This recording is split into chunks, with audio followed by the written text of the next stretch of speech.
Ayo kita baca Injil Yohanes pasal yang keempat. Nah, kita akan melihat kisah salah satu dari perjalanan hidup Tuhan Yesus. Ya, dan cara dia menjumpai atau menemui orang-orang itu.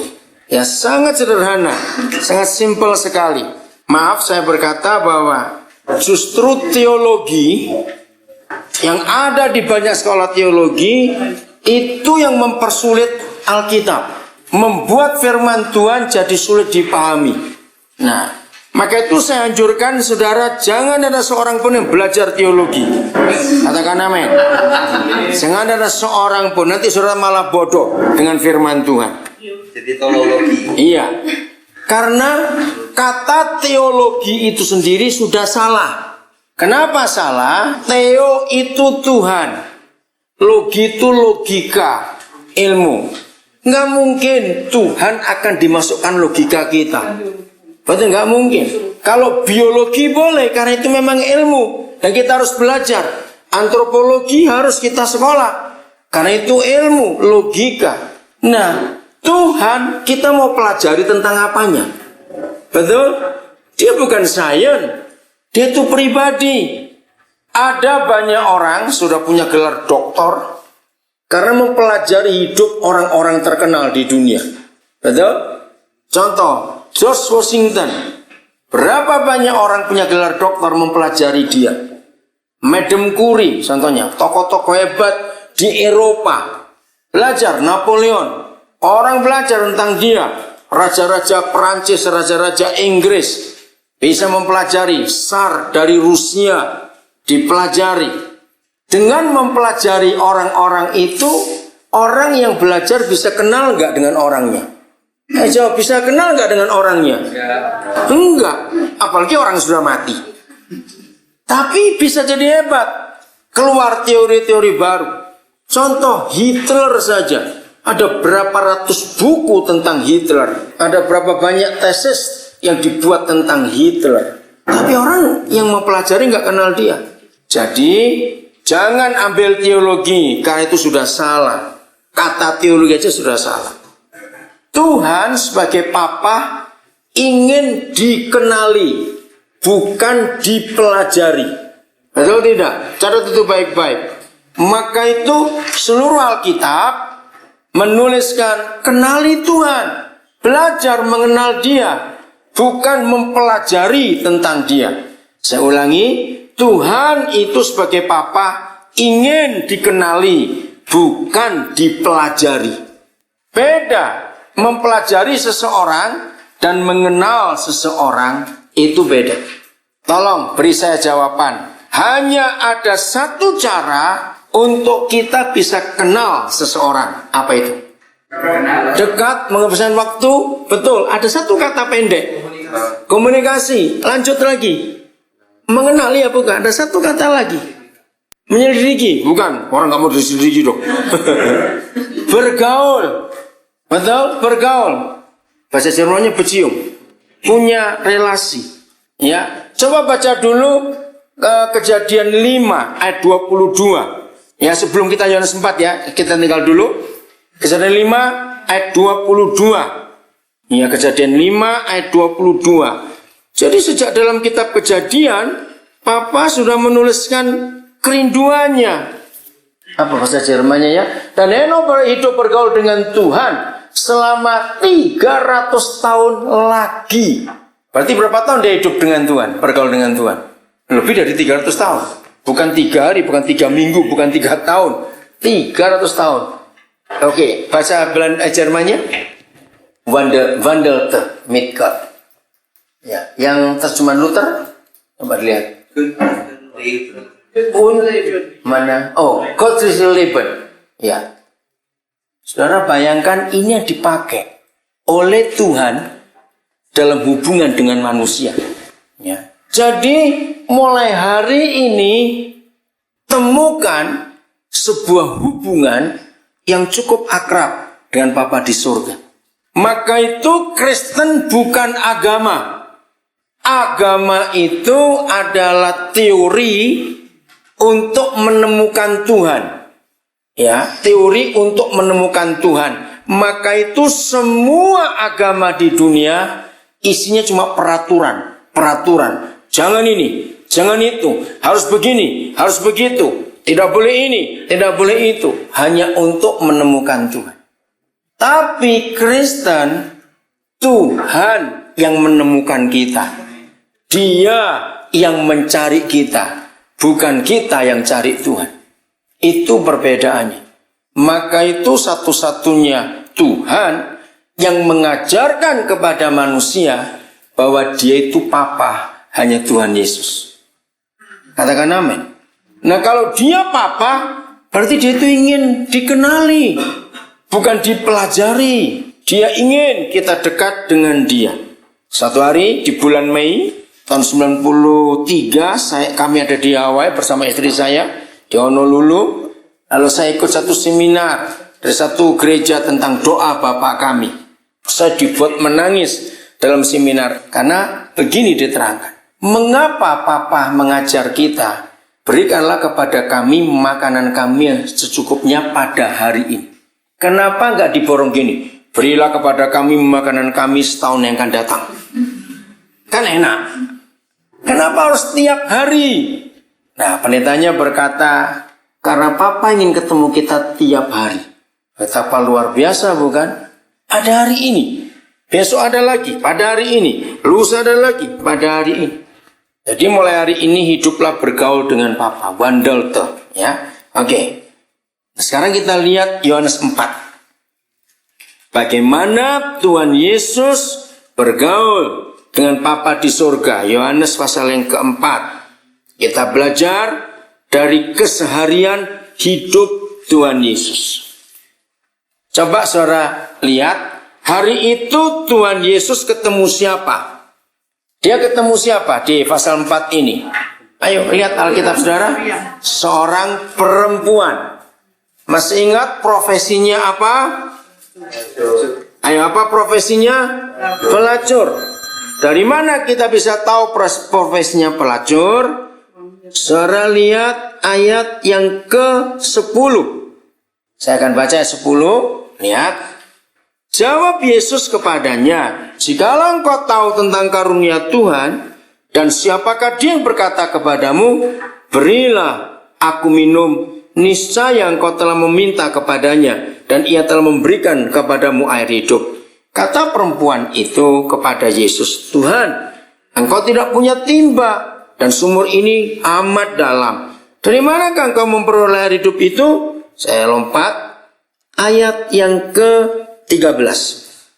Jawab Yesus kepadanya, barang siapa minum air ini akan haus lagi. Tetapi barang siapa minum air yang akan kuberikan kepadanya, ia tidak akan haus untuk selama-lamanya. Sebaliknya air yang akan kuberikan kepadanya akan menjadi mata air dalam dirinya yang terus-menerus memancar sampai kepada hidup yang kekal. Kata perempuan itu kepada Yesus, Tuhan, kalau begitu berikanlah aku air itu supaya aku tidak haus dan tidak usah datang lagi ke sini untuk menimba air. Lihat ini. Kata Yesus kepadanya, pergilah. Baik, aku akan berikan. Tapi pergi, panggil siapamu? Suamimu datang ke sini. Kata perempuan itu, pasti sambil tersipu-sipu malu, aku tidak mempunyai suami. Kata Yesus kepadanya, tepat katamu, bahwa engkau tidak mempunyai suami, sebab engkau sudah mempunyai 5 suami. Dan yang ada sekarang padamu, yang ke-6 berarti bukanlah suamimu. Dalam hal ini engkau berkata benar. Nah, kalau ada perempuan koleksinya laki-laki, apa profesinya? Iya toh? Betul katamu. Nah, ini cara Tuhan Yesus menghadapi orang-orang berdosa. Berarti sejak awal Tuhan Yesus sudah tahu belum bahwa ini pelacur. Nah, kalau agama mendekati orang berdosa langsung berkata, bertobat kamu pelacur. Nah, itu agama. Selalu menghakimi, selalu menuduh. Tapi Tuhan Yesus tidak. Dengan lembut diajak bicara, diajak diskusi. Nah, bayangkan seorang pelacur. Surga membuat skenario ini. Kita lihat ayat 2. Pasal 4 ayat 2 ya. Maaf, mulai ayat 3. Ayat 3. Ayat 3-nya, lihat. ia pun meninggalkan Yudea dan kembali lagi ke Galilea. Jermannya apa? Kita mulai kata kembali lagi ke Galilea. Wieder nach. Ya, cok wieder nach. Oke. Nah, kata kembali lagi ke wieder nach Galilea itu artinya apa? Jadi tadi sudah di sana atau belum? Ayo, sudah dari sana atau belum tadi? Sudah. Saudara ingat ya? Sampai sekarang saja, sampai sekarang. Kami, suami istri, April lalu masih ada di Israel. Ini masih padang pasir sampai hari ini. Kalau Yesus harus kembali lagi ke Galilea. Dia sudah dari meninggalkan Yudea, kembali ke Galilea. Ingat, nggak ada warung, nggak ada mobil. Harus jalan kaki, panas. Saudara lihat ayat yang ke-6, bagian terakhir jam berapa hari itu? Kira-kira pukul 12. Panas bukan? Siang sekali. Bahasa Jermannya apa? Lihat itu, ada perbedaan apa? Sextastunde ya, itu hitungan Yahudi jam ke-6. Karena mereka ngitungnya mulai sore. Oke, jadi ini tengah hari, saudara. Panas, ayat 4. Sudah suruh balik lagi ke Galilea. Ayat 4 ditulis, ia harus melintasi daerah Samaria. Kalau ada harus, Jermannya apa? Berarti ada yang menyuruh tidak ini? Ayo, ada yang nyuruh tidak, saudara? Muste. Saudara luar biasa. Saudara punya Alkitab, nah ini Om Peter lagi lihat peta. Ini muternya, umbunya itu jauh benar. Untuk apa mau ke Galilea dari Yudea lewat Samaria? Saudara, inilah kasih Bapa di surga. Karena ada satu orang yang berprofesi pelacur, rupanya hatinya sedang menjerit mencari kebenaran itu. Maka surga mengharuskan anaknya ini putar begitu jauh. Nah, yang unik lagi, baik orang Yahudi, baik orang Samaria, baik orang-orang Arab, mereka tidak pernah mengambil air di sumur itu tengah hari karena panas. Biasanya pagi sebelum tinggi matahari atau sore sebelum matahari terbenam. Nah, ini lebih bukti lagi. Perempuan ini tidak mau bareng-bareng perempuan lain untuk ambil air. Kira-kira kenapa? Takut digosipin. Jadi gosip sudah ada sejak zaman dulu. Takut digosipin dia. Jadi omongan. Maka itu dia tengah hari sendiri. Nah, ketika perempuan ini lagi kehausan, baik secara fisik dia haus air, tapi secara rohani juga dia haus kasih sayang. Seks tidak pernah memuaskan orang. Catat itu baik-baik. Saya ulangi, ini kisah ini bisa menolong orang-orang kalau mereka itu menjadi keranjingan seks, dikuasai oleh seks.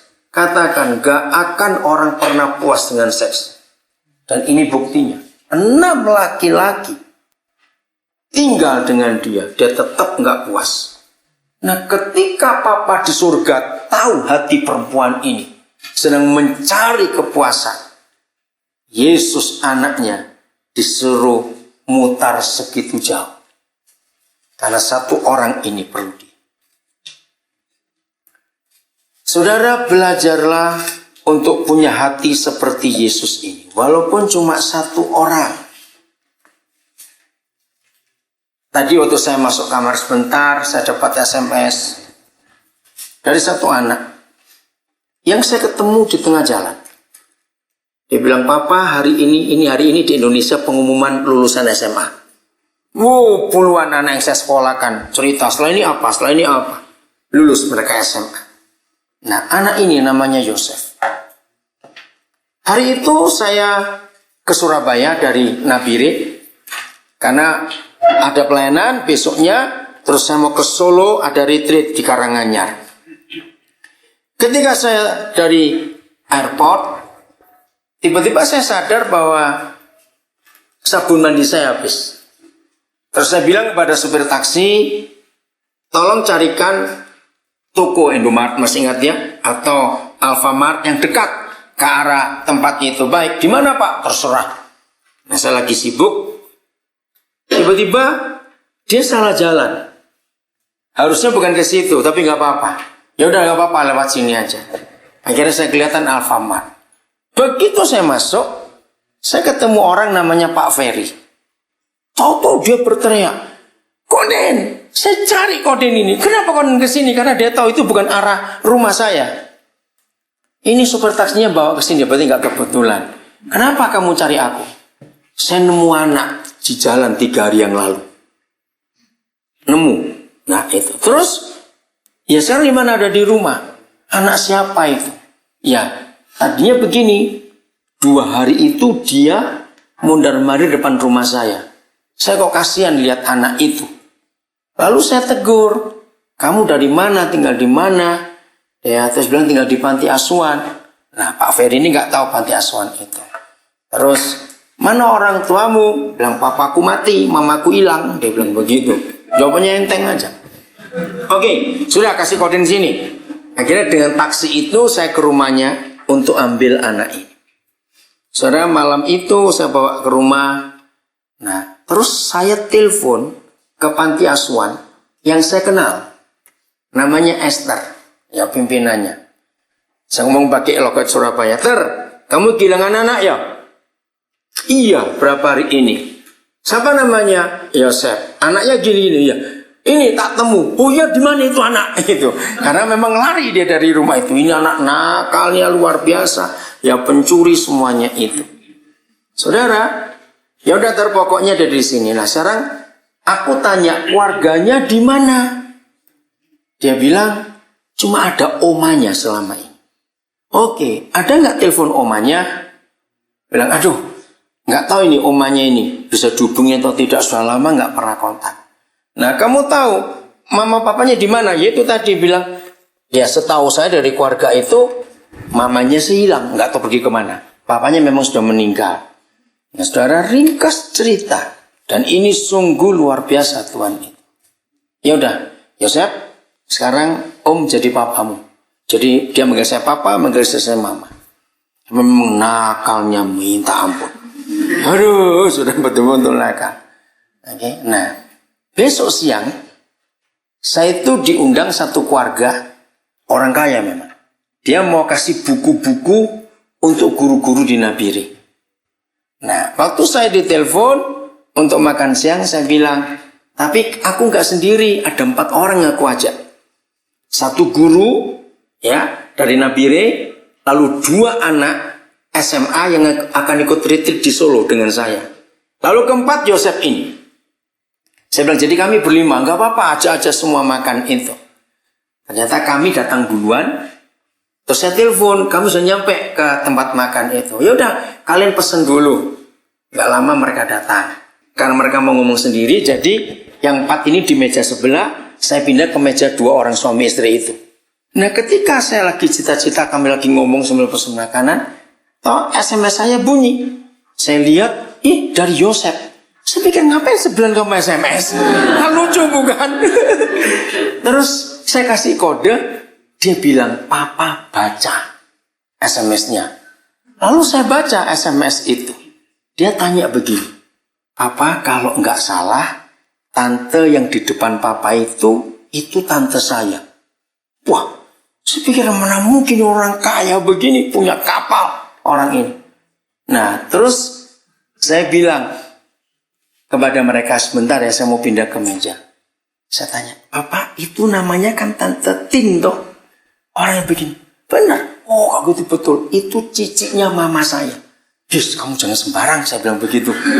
Ini orang kaya begini, saya tahu dia ngaku-ngaku. Coba papa tanya. Saya pindah lagi ke meja sebelah. Yang mana bingung, benar nggak ini? Saudara, terus saya ngomong pada, betul namanya Tin. Tin, kamu kenal nggak anak itu? Mukanya berubah. Terus dia nangis, saudara. Koden, dia Yosef ya. Iya. Wih, dia nangis. Betul itu anaknya adik saya. Loh, kok kamu bisa nggak tahu? Nah, terus dia cerita.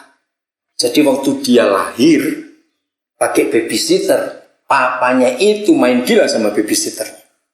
Mamanya ngamuk, ribut. Akhirnya bapaknya lari ke babysitternya, ditinggal. Nah, sampai suatu hari sakit dan mati. Nah, papanya itu mati. Nah, si mamanya ini akhirnya Yosef dititipkan omanya, yaitu di oma itu yang ngurus itu. Saudara, ringkas cerita, ya sudah begitu.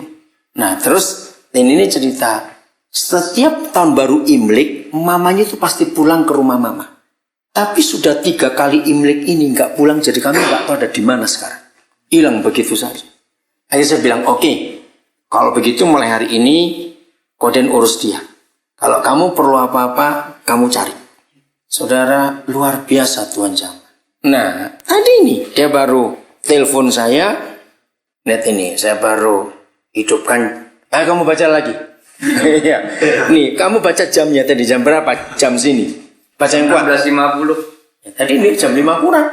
SMS-nya bilang apa? Papa, IM3 Papa kok nggak aktif? Ya karena dia nomornya mentari, saya bilang nggak aktif ya. Terus Yosef mau telepon Papa. Yosef selesaikan kewajiban lulus dengan rata-rata 8,1. lulus, ya sudah lulus. Tinggi dari 8,1. Ya, makasih Papa. Yosef pengen telepon Papa. IM3 kok nggak aktif Pak? Nah, dia pengen lapor, dia sudah lulus. Terus saya jawab, coba baca jawaban saya. Selama dia sudah lulus, Papa bangga. Sekarang sedang di Jerman, jadi tidak bisa terima telepon. Masih ikut Om Hap Leong ya? Nah, ini omnya lagi, dia kerja di situ. Tanya dia setelah ini Yosef harus apa? Ya, saya tanya, om itu mengarahkan kamu kemana setelah ini? Terus dia balas lagi. Apa ini muter-muter aik? Yosef kerja di Om Hap Leong. Yosef kerja sampai dapat motor dulu pokoknya. Nah, itu bebas dia ngomong dengan saya. Ini yang lulus tadi ini. Ada satu lagi. Jam berapa tadi dia lulus? Anak-anak yang saya sekolahkan. Mana ini? Nah, ini lihat. Tanggal berapa ini? Baca lagi. Kenapa? Muter-muter ayo. Oh, ya. Iya. 26 Mei Ya. 1927. Iya, tadi pagi itu. Shalom, puji Tuhan. Jessica lulus Papa. Terus habis ini Jessica harus gimana Papa? Nah, ini saya arahkan dia untuk masuk ke dokteran. Anak ini anak perempuan dari kampung, jauh dari kota Manado. Nah, saya tuh biaya anak-anak seperti cukup banyak. Anak ini pun sampai hari ini nggak tahu siapa papanya. Jadi kalau saya keliling kemana saja, dan saya ketemu orang-orang yang terbuang itu, saya akan urus mereka baik-baik. Nggak ada yang amin. Dan itu menyenangkan saya hidup seperti itu, saudara. Kalau lihat mereka berhasil, maka itu hobi saya. Tiap berapa bulan waktu wisuda, saya keliling ke beberapa perguruan tinggi untuk hadir wisudanya anak-anak. Ada satu lagi yang nanti tanggal 2 terima rapot, tapi saya nggak bisa hadir. Padahal dia itu rindu. Kalau ambil rapot lulusan itu saya harus hadir. Tapi saya nggak bisa, saya wakilkan ke orang lain. Jadi satu jiwa itu berharga di hadapan Tuhan. Amin. Jangan pernah lihat statusnya apa. Jangan pernah lihat. Tuhan akan bekerja secara luar biasa. Nah, akhirnya perempuan ini jumpa Yesus hari itu. Hidupnya diubah oleh Tuhan. Jadi Tuhan ingin setiap saudara hidupnya selalu mempunyai dampak ke orang lain. Katakan amin. Dampak, impact, bahasa Jermannya apa? Einfluss. Apa tadi Andra bilang apa? Jiplak. Bukan bahasa Jerman. Oke. Einfluss. Punya pengaruh untuk orang lain di sekitar kita. Amin. Harus supaya setiap orang yang jumpa kita, mereka menemukan kehidupan yang sungguh-sungguh. Oke, nah itulah Yesus dalam hidupnya selalu menjadi berkat buat orang-orang di sekitarnya. Kisah Rasul pasal yang ke-17 ayat yang ke-12. Ini Paulus memberitakan Injil, ya, di kota Berea. Banyak di antara mereka yang apa? Menjadi percaya. Juga tidak sedikit di antara perempuan-perempuan terkemuka. Ya, ada perempuan-perempuan yang punya kedudukan tinggi hebat. Dan laki-laki Yunani. Sampai hari ini, Griechenland, ya Yunani, itu masih menjadi bukti sejarah. Filosof-filosof hebat yang dari Yunani, bukan? Nah, waktu Paulus pertama kali sampai ke Athena, sulit orang Yunani percaya Yesus. Sebab mereka mengadakan otak mereka, pengalaman mereka luar biasa.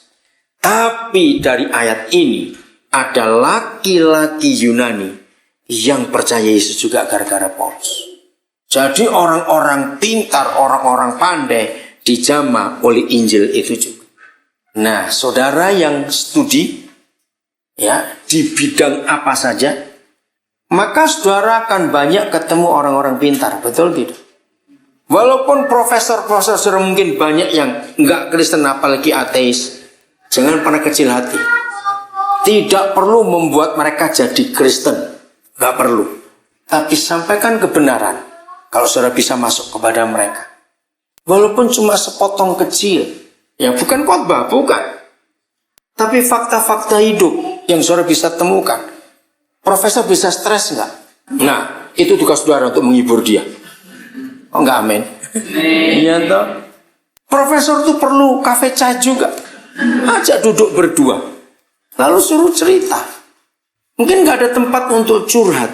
Kalau saudara bisa jadi keranjang sampah profesor saudara, itu sudah luar biasa. Suruh dia cerita, walaupun dia profesor, dia tetap manusia.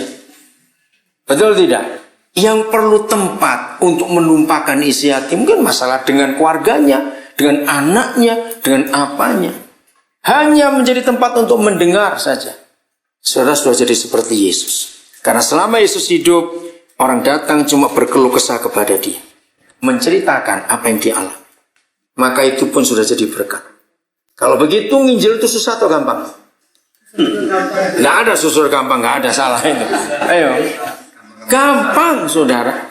Asal kita nggak pelit waktu, nggak pelit uang, nggak pelit apa-apa. Orang egois nggak mau dengar cerita keluhan orang lain. Maaf saya sibuk, betul? Maka itu jangan pernah egois. Buka hati saudara, buka hidup saudara supaya orang datang berkeluh kesah kepada saudara.